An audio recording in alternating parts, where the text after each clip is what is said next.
Hi, gang.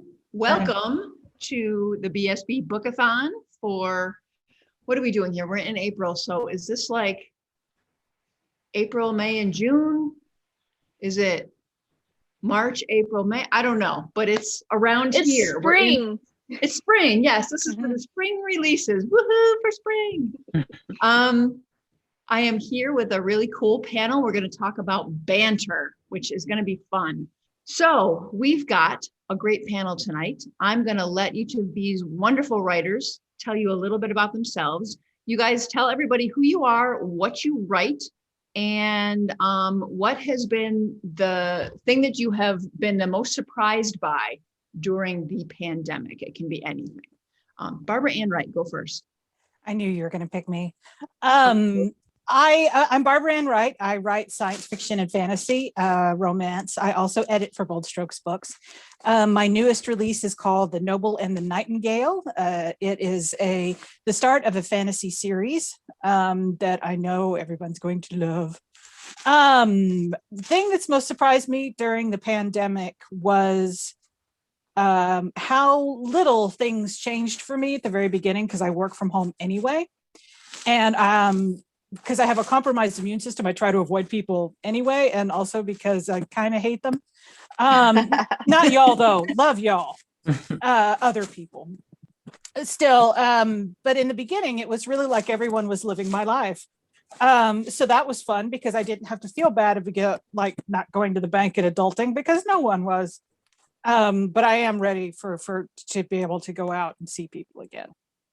I completely relate to that, Barbara, because I know that the first like 6 or 7 months of quarantine, my thought was, my life hasn't changed that much because I work from home. I'm an introvert, so I don't see a lot of people. But honestly, after, a year and 2 months, a year and 3 months, I'm kind of over it. But I completely get what you're saying.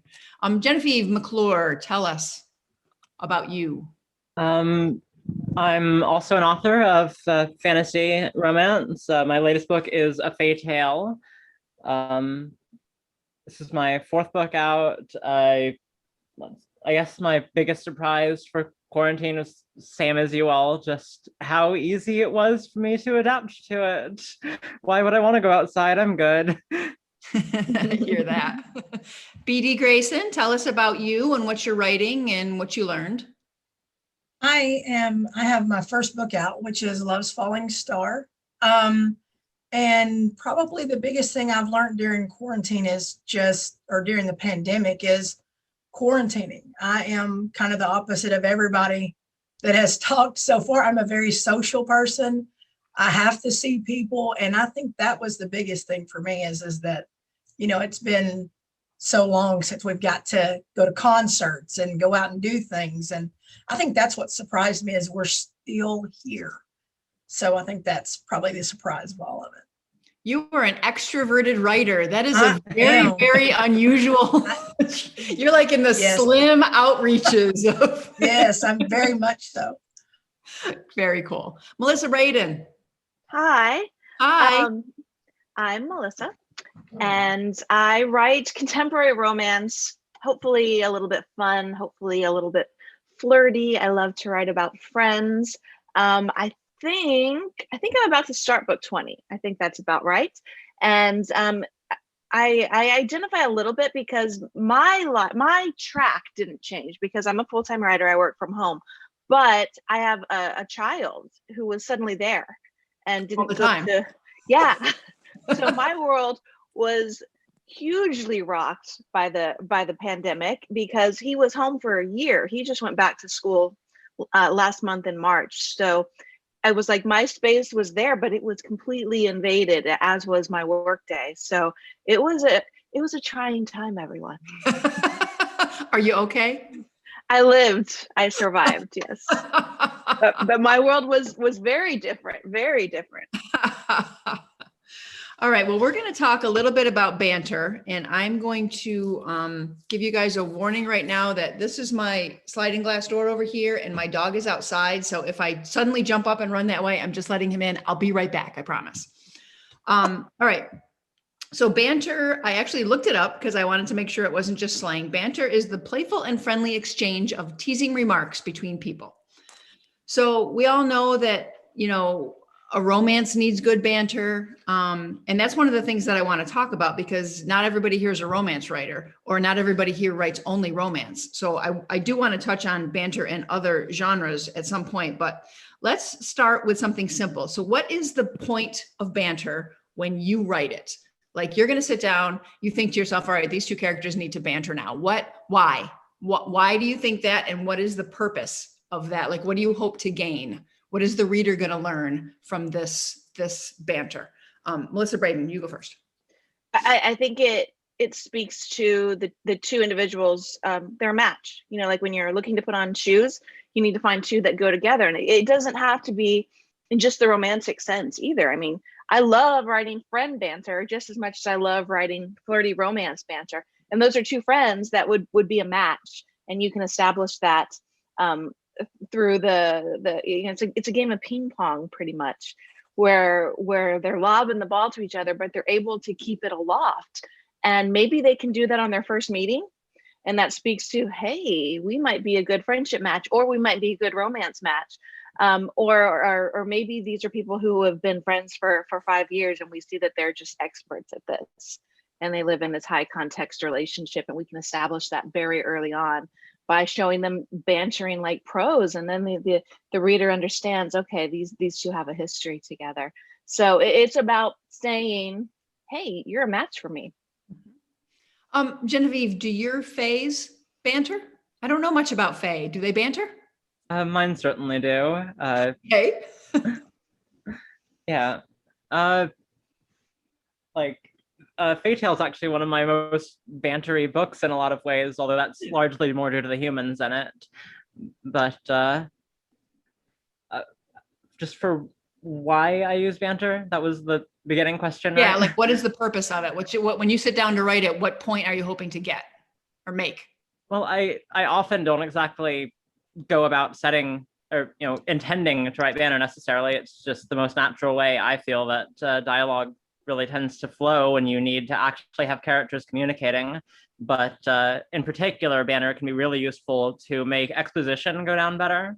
Mm-hmm. Like it's a lot more entertaining to learn about a world or creatures or any of that stuff when, you know, it's delivered by people talking much more animatedly about it, let's say, Mm-hmm. instead of you know, the dry delivery, interruptions and jokes and all that. Yeah. BD, do you agree with that? I do. I think that the banter is what sets up the groundwork for any of the relationships, whether it be romance or friends. You get a feel for how these people interact with each other, how they care about each other, things like that, or what's coming. So I think it's real important to show that. Yep. Barbara? I agree, showing that people can click, whether they're friends or lovers. Also for me, it provides some levity, because sometimes writing fantasy or sci-fi can get a little heavy or a little murdery, as I like to say. And showing another scene where the characters are bantering back and forth can kind of ease that atmosphere. Mm-hmm. All right. So since you brought it up, Barbara, we'll stay on you. Does banter have to be humorous? I think so. For me, at least in my writing, it just tends to be.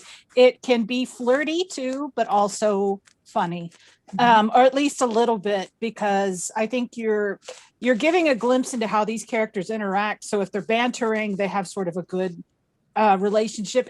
You can banter, I guess, with your villain, but the villainous banter, I think, always has this undertone of danger to it, or violence. Even if they're trying to be funny, they're also threatening at the same time. So I would say, yeah, everybody's at least trying to be funny in my banter. Whether they succeed or not is probably up to the reader. Yeah. Melissa, do your characters always have to be funny when they're bantering? No, but I do think that's the most common form of bantering. You reading that definition really drove it home that it does seem to be fun or amusing or lighthearted. But I do think that there can, I mean, just to even go back to the first question, you can use banter to show a relationship having a more rocky start. I remember writing Heart Block, where we had the character of Emery and Sarah, and Emery was just super uptight character. and Sarah would try to banter and be lighthearted and fun, and it would kind of fall flat because yeah, they weren't there yet. It was going to take more time. And I think by showing the banter fall flat, but it's slowly starting to draw Emery out, I think that's an example where it wasn't necessarily funny, but it was functional. And it can show the relationship grow, because then later, when we have that kind of character, whether it's an ice queen or somebody who's just a little more closed off, start to offer it back, we start to see the relationship budding and blossoming, and then that gives us something to root for and kind of watch grow. But no, I think Barbara's right. There's all sorts of types of banter, but the most common we think of is the fun, flirty, lighthearted banter, which is great. We need that. Well, it's funny because I'm watching the chat bar and somebody says, well, if there's no humor, isn't it just bullying? And then the next person says, but bullying banter is good villain banter. Yeah. So there is that, right? Right.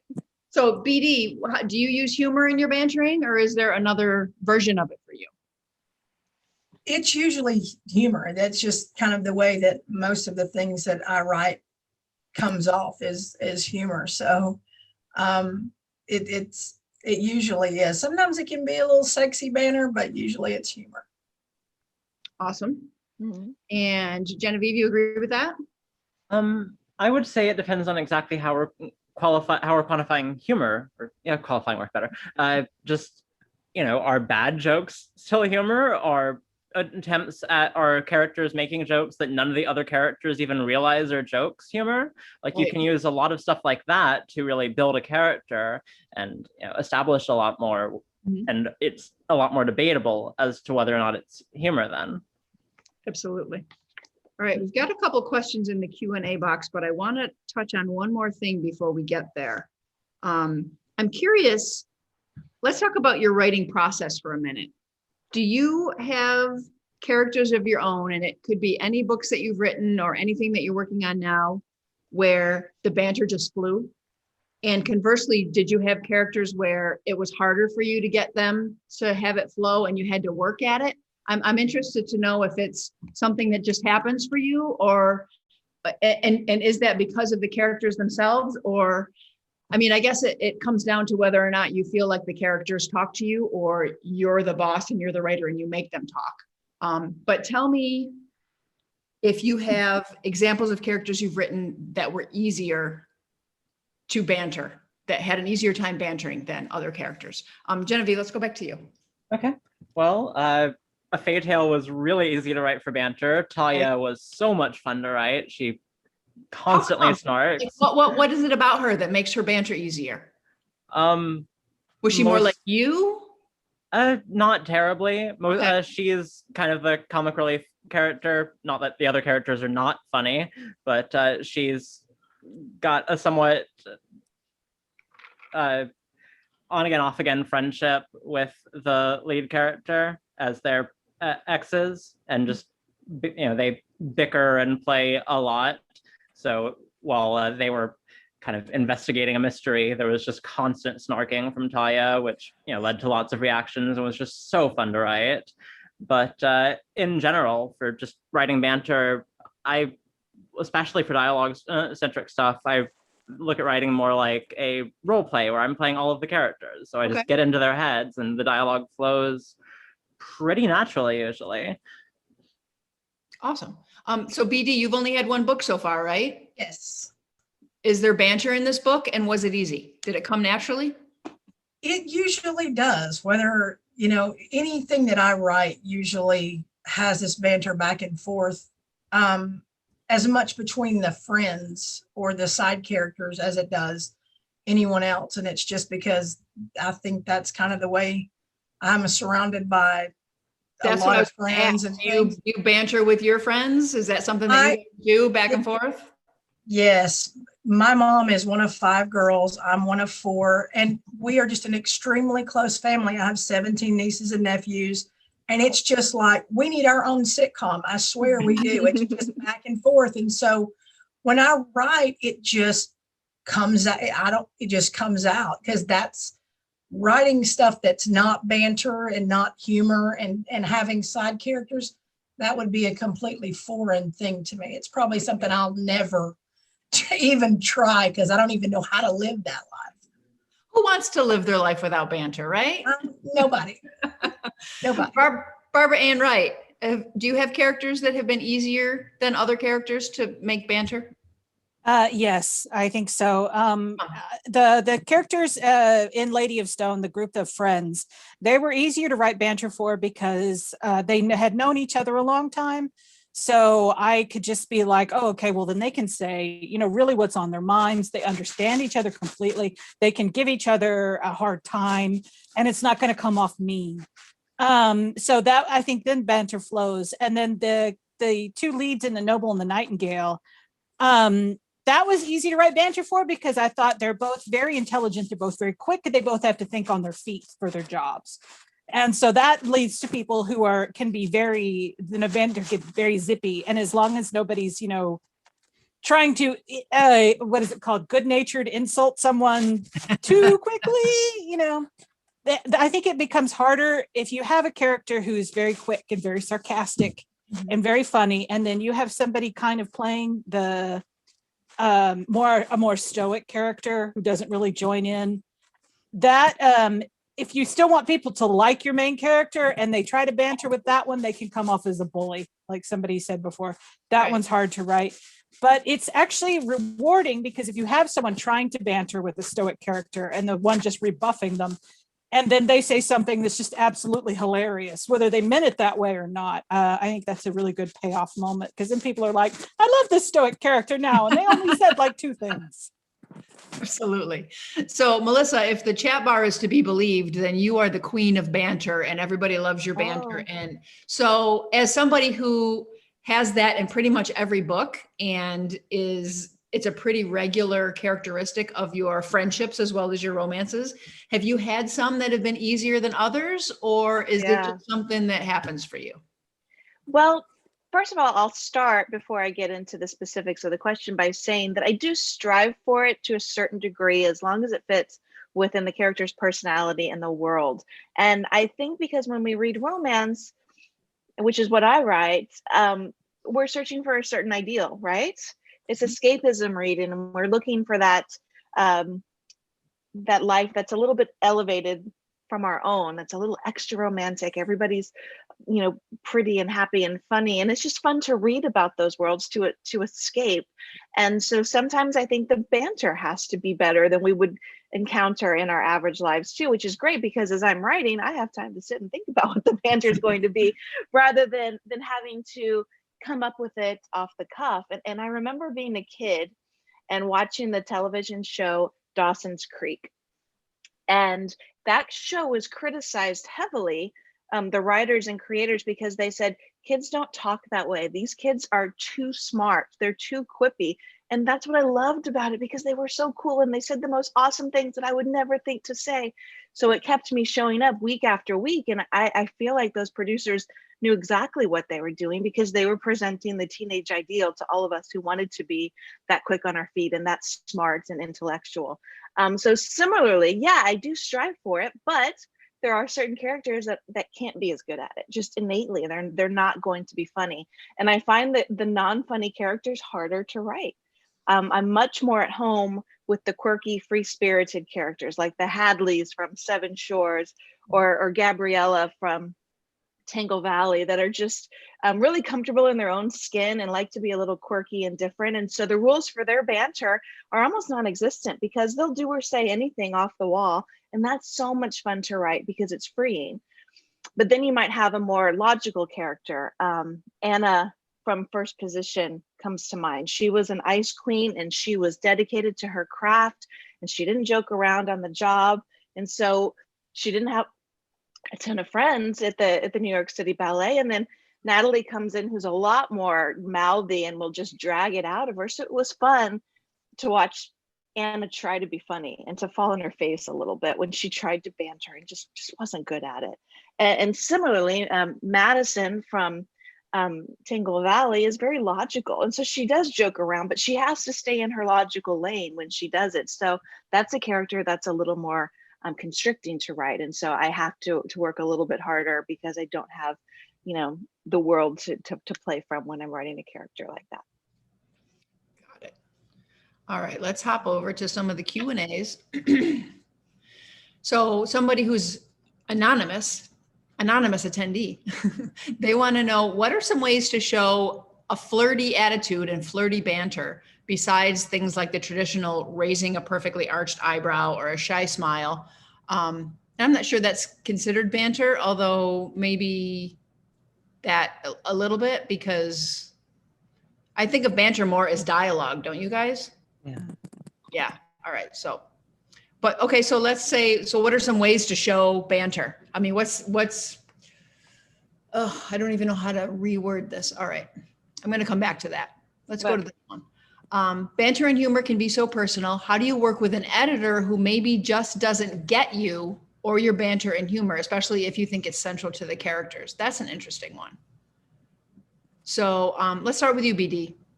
I mean, I know that it's harder for you because you've only got one book, but you do have a book. So you've got experience with this book. So what if you were writing very bantery characters and your editor was like, oh, you know what? I'm not sure I get this, but you know that this is central to your characters.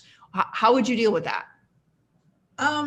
You know, we kind of talked a little bit about this last night in one of the panels. I feel like that there's a certain part of this whole process that they know more than I do. This is my first one. So, you know, you try to take what they say to you and apply it however, but you know, there are times you're like, because there were things that you kind of are attached to, scenes that you may be attached to. And when it's those scenes that you may have to think about cutting or getting deleted or whatever, then, you know, it is kind of a little, you know, you hope they get it. That would be your hope, is that they get, you know, the humor that, you know, I didn't really encounter that this go around. I hope I don't. I hope I don't. You know, that's fingers crossed. Barbara, what about you? Well, my editor, Cindy, gets my sense of humor, so I don't usually have to worry about that. We're both sarcastic people. If I make a joke that doesn't land, usually the people I have beta read for me before I send it to her, they'll catch it and they'll be like, this isn't as funny as you no doubt think it is. And I'll be like, I think that's hilarious. Why does no one like that but me? Talking as an editor, though, I like humor of all kinds. So usually I think I get a lot of jokes. There might be only once in a while when I'm like, I can see what you're going for here, but I don't think it stuck the landing. It skews mean, or it skews, you know, angry or something like that. So, so I will never just be like, just cut this out. You know, it'd be like, maybe this isn't coming off how you intended. Right. That makes sense. Genevieve? My editor is perfect, and I've never disagreed with her on anything. Isn't that right, Barbara? Yes, she is the perfect author, and she's never done anything wrong. I see what's happening. That's awesome. Melissa? I have worked with a variety of different editors. I've actually feel like I've had a lot of different editors, and I've always had good relationships with them, but I do have some that put up with me and my quirkiness in writing a little bit more than others. And I think early on, in the first few books, I was just keep my head down and just take every note. And I still think I'm good at that. But there were times where, you know, I get that a quirky, funny, bantery scene didn't really necessarily further the plot. And I would get that note and I would say, oh, I really like that, but okay, we'll take out that conversation. Where nowadays, I think I understand the value that banter brings to those relationships, and I'll fight for it a little more now. But the question itself, I don't want to get off topic, but when the question about editors understanding leads me to the power that we don't have to escort the words to the person who's going to read them. I don't get to go into someone's house and do a reading for them of how I hear the banter or the characters interact. And that's a powerless feeling, because I'm relying on the interpretation of the reader, and every single reader is going to hear that conversation differently. And what's been interesting to me is writing high context relationships where the characters have known each other for years and have short speak, and they can predict each other's thoughts and movements versus writing a low context relationship where the characters are new to each other. And I find, and I'm a review reader and I read my own reviews, that I get hammered a lot in reviews for anytime I write a high context relationship, which means a group of friends that have known each other for 5 years or have been working together for 10 years, and they're really quippy and they're right on top of each other. And I hear them so separately in my head and very different from each other, but they have group speak because they know each other so well. But then the reviews will say, they're blending. I'm like, because it's group speak, they're blending, they know each other. And then when I would write a lower context relationship, they'll say in the reviews, oh, they sound so separate and distinct. And Melissa's finally figured out her craft. And I'm like, you don't get it. Who said that? Let me come into your living room and do a reading. And you'll hear how different they sound because I can't be there to do that for them. Right. That the group speak seems to fall into the characters are blending, which I disagree. Well, and I mean, but don't you think that in a group of friends, they do blend? I mean, yes. I say, you and I are very good friends and everybody knows this. And I say things that you say all the time. I know. I will say your words, you will say my words. That's because we talk all the time. That's just the nature of friendship. All right. And I think that's how I try to capture it, but you can't. But it's not necessarily the words to the reader. Yeah. It's not read that way. New game at the next conference where we put y'all behind a screen and have you type things and we try to pick which one of you is saying it. Yeah. Awesome. All right, let's see what else we got over here. Okay, so here's a good one. If banter is not part of your own life experience or communication style, then how do you learn how to write it? I mean, do you guys all banter? Sad for those people? I know, right? Well, Melissa, since you've been talking, why don't you take this one and then we'll go around. Okay, I'm sorry, what was it? If banter is not part of your communication style, how do you learn how to write it? It is part of your communication style. It is part of my communication style. It's like a huge part of it. It's how I try to make friends with people, or I tease them, or I rib them, or I try to be fast paced with our go back and forth. So I don't know. I think they should write it maybe something else. Are you guys all banterers in real life? Yeah. That's what I thought. Yeah, okay. Yeah, So I would say read. If you're looking for advice on how to do it, find a review that says something about this book having good banter and then read it and try to figure out what it is that makes it flow. Yeah, study the craft like anything else. I would wonder if somebody who doesn't normally banter would actually even deign to write it. I mean, would they want to? Would they see people the same way? Maybe they have a whole different viewpoint. I don't know. You know, I've read lots of books that I would say are banter light or banter free that still have a great story and are still very romantic and maybe just come with a more sincere tone. And I think it's fine. I don't think the banter has to be there. It just has to do with what that author's style is and what it is they're trying to achieve. Right. So it can be fun, but no, I don't think it's necessary. I've read plenty of books I loved without banter. Yep, I completely agree with that. I would personally say that rather than just reading it, because then you're not going to catch the pacing and just how it works. What you really need to do is practice. Talk to bantery people. Like try just going online places where you can talk to people. Join like gaming groups. Just anything where there's going to be quipping as kind of a requirement, and actually get the work in. Even if you don't start talking more like that, it can really help the characters. A lot. All right, here's a good question, because I would have an answer to this. I'm interested to see what you guys say. Does a writer's mood affect the banter? Like if you're in a foul mood, is the banter more snarky, Barbara Ann, or I like how you went straight to me there. Because I know you.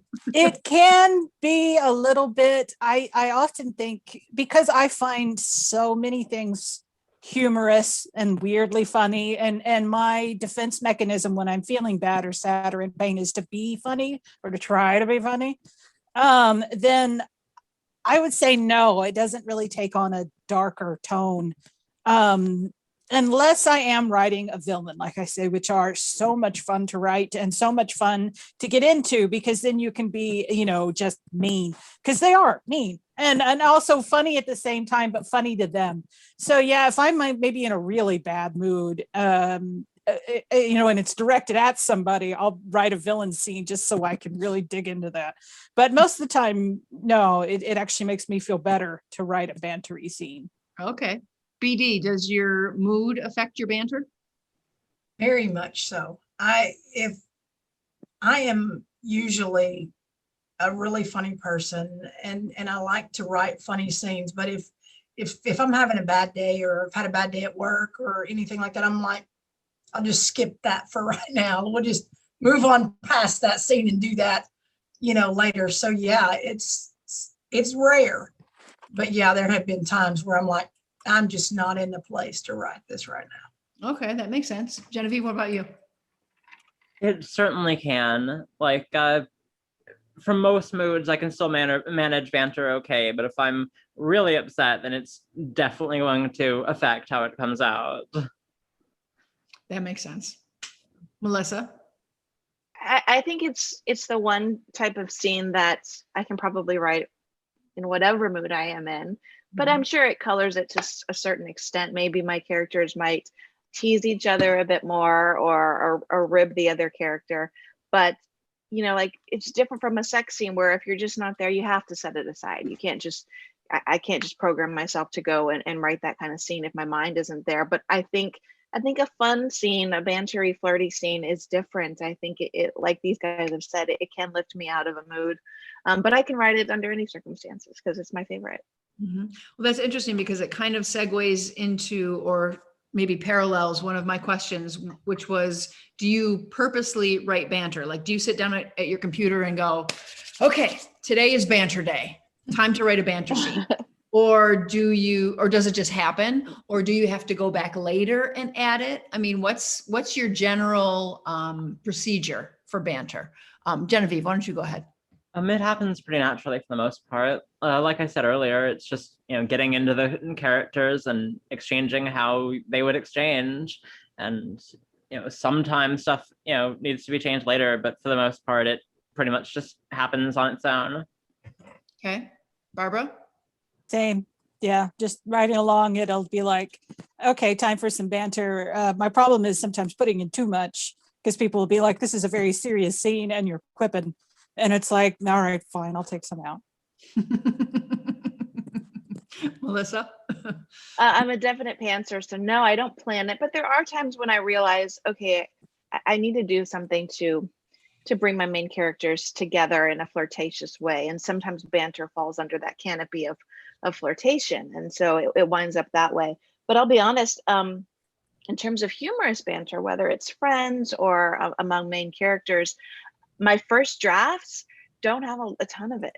I think, you know, people have different functions for when they go back over a manuscript and polish up what's there. And my number one function is to catch typos and make it funny and make it lighthearted, and then to bring those character connections. And so a lot of the banter gets dropped in on the second pass, where I've hinted at kind of where the scene's going to go, and we might have some lighthearted exchanges, but then I lay it on really heavy after the bones are already there.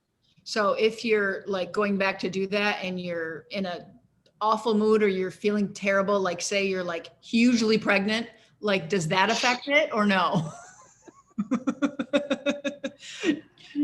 I think it helps my mood. I think it So it helps me more than writing the banter lightens you up.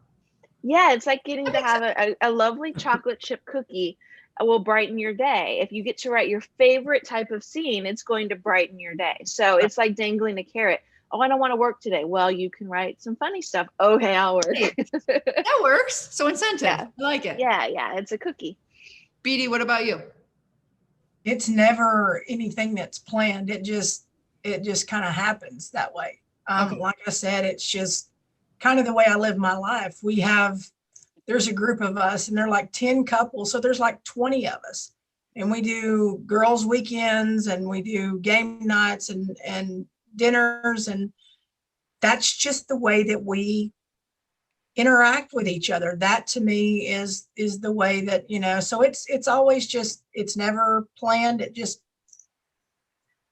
that's the way that they want to be written, I guess. So that's the way it I happens. like it. I like it. We're getting a ton of questions over here. Okay, so would each of you share one of your titles? BD, I can guess which one yours will be. Would each of you share one of your titles where you think you excelled in banter? And I am going to piggyback onto that with one of my own questions, which is, give me an example of good banter that is not yours, either in a book, a TV, or a film. And Melissa, you had said Dawson's Creek, so you can like use that again if you want to. But so give me one of your own works where you think you excelled at banter, and then give me something else that you think had great banter in it. Barbara. I think the Noble Nightingale has really good banter, but I think my best was probably in the Godfall books, Paladins of the Stormlord, it being the first one. At least with some of my favorite banter to write. And still, when I read it, I'm like, I'm kind of proud of that. So I think I did good banter there. As for other banter, the one that leaps to mind is Gilmore Girls. Yeah. Just because they're so quick, so much so that you have to like back up and be like, I missed like 3 funny lines in a row. That one I think is just really good. Art of the Banter. Agreed. Genevieve? I think a Fairy Tale probably has some of my best banter. Like, I'm pretty happy with how it all turned out. And as for banter elsewhere, kind of hate to say it right now, but I can't not say Buffy. I was going to say Buffy. That was going to be mine too. Absolutely. I agree with you. The friendship banter back and forth like this was great. I agree with you. So you can say that. It's allowed. BD, go ahead. I think that probably something like, I like humorous banter. So it'd be something like Big Bang, Friends, things like that. As far as books go, I mean, you touched on it a minute ago. Melissa does an amazing job at stuff like that. Oh, thank you. My Lost Falling Stars, a lot of banter, but the one that has the most is a series that I wrote about a group of friends several years ago. And we're kind of in the process of maybe doing a book off that. We were going to do a series off of it. We're going to film a series. So that one, I think, has the most banter in it that I've probably ever done, and actually like the way it turned out. Nice. And do you have a show or a movie or anything that has your favorite banter? Like I said, it would probably be something like a Friends type, or Big Bang, somewhere along in there where it's okay. Oh, you did say I do lean toward the funny. Okay. You know, and even if you want to go a little bit more, you know, drama type, Grey's Anatomy, they have always been amazing about the banter between those characters. I agree with that. 100%. Melissa? I would go back to the first time I got to write a group of friends, which would be Kiss the Girl, which was a lot of fun. And that was another one of high context relationships where they used a lot of the same phrases. They had a lot of same nicknames for things.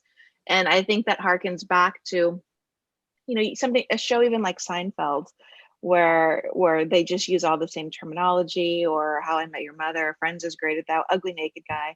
You know, they all have their own group speak. And so when that comes into play, it makes for a great friend banter.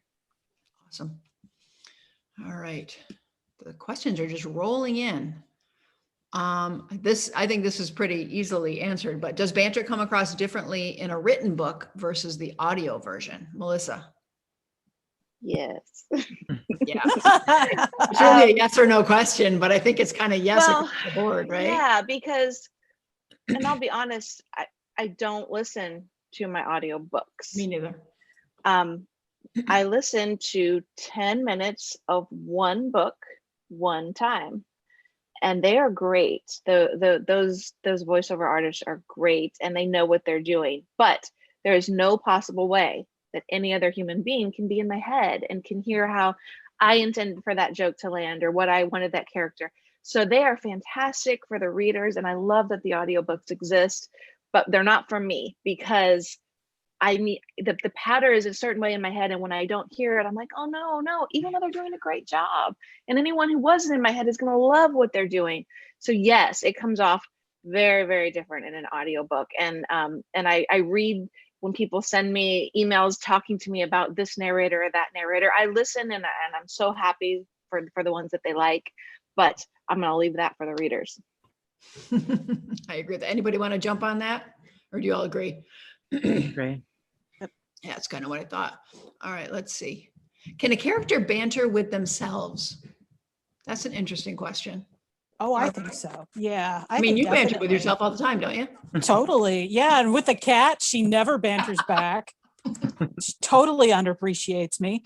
Yeah, I think so. Because especially if they're going back and forth and they're trying to make a hard decision and they're a talkative, quippy person anyway, then I think, yeah, they're going to be like, I should go for it. I should talk to her. But what if she doesn't like me? How could she not like me? They can go back and forth with themselves a lot, just as long as it doesn't go on and long enough, like, especially if they're standing face to face with somebody, that the other person would be like, boy, is there any, you've been staring at me for 5 minutes now. As long as you don't get into that where they've been thinking so much that everybody else would be lost, I think you'd be okay.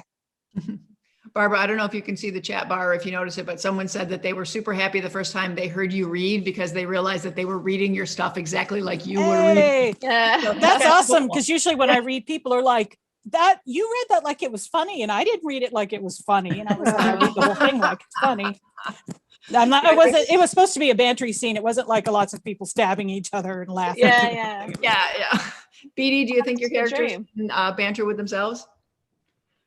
That's something I've never really thought about, but she made great points, as long as it's not excessive, I'm going to be looking at things now saying, are they bantering with themselves, and things like that. But I think it's possible. Genevieve, do fays banter with themselves? Some, yes, but I definitely think that internal banter can be fantastic, especially for a character that isn't as outwardly bantery normally. So you can see a lot of how their mind works when they're on their own. Mm-hmm. And like, there's definitely some of that in the Fey Tale, but I think I was more thinking with Olivia. Yeah. Melissa, what about you? Do you think so? Have you ever had that? Have you ever written that? I can't think of anything, but I don't know that I've written dialogue. I think recently Madison is the character in Tangle Valley who likes to pace and talk. And so she did a little of that, but I'm not sure it was as much back and forth as you get when you're reading in someone's point of view narration. I think you get a lot more when you're just in their head rather than in dialogue. So yes, it's not as overt because it's not that ping-pongy back and forth that comes with that rhythm, that rat-a-tat that you need, but you can kind of hear them arguing with themselves, sure. And it can be funny. Mm-hmm. All right, so then here's a question also from the Q&A thing that kind of piggybacks onto that. And we may have touched on it a little bit, but I'm not sure. How do you know when your banter comes off the way that you intended it? Let me just double check. Yeah, how are you able to know that the banter comes off the way you intend? Like, what happens if, I don't even know how, like, you read it, like you just said, Barbara, you read it, you're at a reading and you read it and your readers are like, wait, that's not what I was thinking. Like, how do you make sure that the way you're writing the banter is received by your readers? Is there a way? Is it possible? Are you asking me? Yeah, let's ask you. Other people. I rely on other people to tell me, is this funny? Because it could be that I think it's fantastic and they're like, So most of the time they're like, this is it, you're good. But other times they're like, no. So like beta readers or friends or? They're my critique group. So we're your friends who trade books back and forth to read for each other. Yeah, and they tell me a lot, this is funny, this is not funny. So. Okay. Melissa, you don't have beta readers. How do you know? I don't. That's why I want to go to their living room with them when they're reading and make sure that they're hearing it correctly. But I think what I touched on a moment ago, which has to do with rhythm of the patter, is one way you can control it. I think banter is usually pretty quick. So you're talking about short sentences that are batted back and forth, and sometimes dialogue tags can get in the way of that. And that's one way you can control it, is by doing what you can to make it clear who's speaking, but limit those dialogue tags, because it really does take away from the pitter patter back and forth, and that ping pong ball just falls. Okay. Genevieve, first tell us who you have there. This is Attacking Archer, and you. he is standing on my I was gonna say, earbuds. playing with your headphones, your earbuds. Yeah. Arthur, But- is that what you said? Archer. Archer. Yeah. Oh, we got Archie and Archer. Perfect. Yeah. Yeah. Geez. Once the again, chat- must go out. Oh. The chat was all talking about cats, so I had to grab one. There's a whole bunch over here on the chat thing. I'm like, oh, well, Genevieve's got one right there in her lap. So, Yeah. hi, Archer. I just forgot what the question was. How do you know if your banter comes off the way you wanted it to? Oh, well, in part you can't, but obviously beta readers are a good way, but I think character reaction is in a lot of ways the most important way to do it. Mhm. Like, then you can even have a character who didn't seem to be joking originally, and then eventually the point of view character can realize that they were, and that can completely recontextualize everything in the reader's head. Mhm. That makes sense. BD, how about you? How do you make sure? I guess it would be just kind of like everybody said, you either have beta readers or, people that come back and say, hey, I didn't think this was as funny, because I think a lot of things are funny. My wife thinks nothing is funny. Nothing I say is funny. Nothing I see is funny. So, you really kind of have to depend on those people, because you don't want to get the reviews for your book back and go, that banter sort of sucked, So you kind of have to, I want people to tell me, there's times I send it to friends and things and say, hey, tell me, do you think this is funny? Or, and they're usually pretty honest about, how they feel about it. There you go. It's a good way. All right, we're down to 3 minutes. So let's go one at a time. Tell us what book is the most recent one that's coming out and what you're working on next. Genevieve, go. Right now, Tale is what I'm working on, or is what not I'm working on, obviously. What came out most recently. What I'm working on next, probably a vampire story, and this one's Grenville. Barbara. Barbara Ann. Oh, sorry, I didn't hear my name called. I was too busy looking at the cat. My latest title is Noble and the Nightingale, and right now I am working on The Scout and the Scoundrel, which is the sequel to The Noble and the Nightingale. Okay. BD Grayson. Pretty short and sweet. Love's Falling Star is the new one. We are working, like I said, we're kind of trying to get a series, which we're filming next month. So I'm thinking about doing a book from that series. So we're kind of in talks about doing a book from that series. So that's kind of where my focus is right now. Awesome. Melissa Brayden. Current release is What a Tangled Web, which is the Tangle Valley #3, but they can be read as standalones or in any order, really. And then I took a slot off because life. And I have my next book coming out in November, and that will be Marry Me, which is a bit of a love triangle where a bride falls for her very own wedding planner. Very cool. All right. Thank you very much, you guys. This has been wonderful. Thank you to the audience and for all of you guys taking some time on your Saturday to come visit with us. Don't go away. There's more to come. So have a great night, and we'll catch you guys again tomorrow. Yay. Thanks, Georgia. Bye, everybody. Thank you.